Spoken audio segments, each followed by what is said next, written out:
I only had one cookie because I was working late and really hungry. For that, my manager docked $100,000 from my commission. She jabbed a finger in my face, her own turning purple with rage. Don't get cocky just because you landed that big account, Leo. This is a place of business. If you want to eat, go home and do it, she shrieked. The company has a clear policy against snacking at your desk. You broke the rule, and you knew exactly what you were doing. That makes it worse. So that $100,000 commission from the pies contract, it's gone. I just looked at her and said flatly, fine. Then I leaned back in my chair and started doing absolutely nothing. That's when she really lost it. Miranda Thorne was livid at my nonchalant attitude. Leo, you will write a formal apology, and you will read it aloud at the all-hands meeting. I watched her face flush a dangerous shade of red, my own fists clenching under the desk. Then, just as calmly, I said, okay. My colleagues stared at me, their faces a mixture of shock and disbelief. Miranda spun on her heel and stomped off toward the executive offices on the 23rd floor. I stayed at my desk. A few minutes later, a notification popped up in the company-wide chat. To all staff, Leo Vance of the sales department has repeatedly violated company policy. Following a review, management has decided to revoke his commission for the current month, totaling $100,000. He will also issue a public apology at the 2 p.m. all-hands meeting today as a warning to others. My coworkers shot me looks of stunned pity. Alex from the desk across from me sent a private message. Dude, Miranda's just on a power trip. Don't fight her on this. Just play along. It's $100,000. I smiled to myself. Playing along wouldn't work. This wasn't about a cookie. She wanted me out. She'd been coveting my position for a long time. When the old chairman first recruited me, he'd made it clear. No clocking in or out. Complete freedom to come and go, eat and drink whatever I wanted. The only thing that mattered was my performance. And in the sales department, I was a one-man army, pulling in half the company's revenue. The latest deal, a renewal of our $10 billion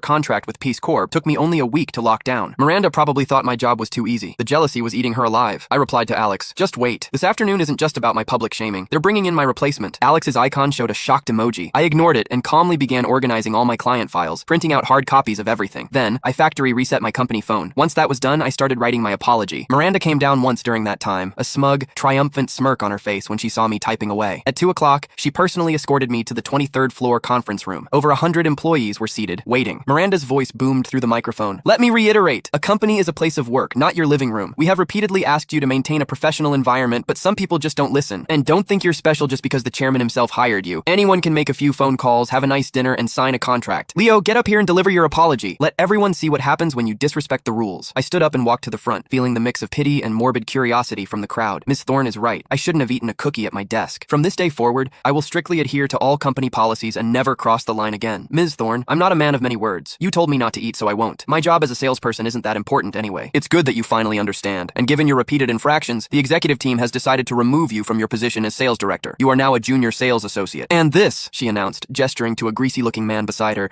is your new director, Felix Thorne. Felix has an MBA from a top overseas university and will lead our team to new heights. A scattered, unenthusiastic applause trickled through the room. Miranda proudly presented Felix. I caught Alex's eye across the room. His face said it all. As a final blow, Miranda added, Leo, I want you to compile all of your client files and submit them for redistribution. I agreed.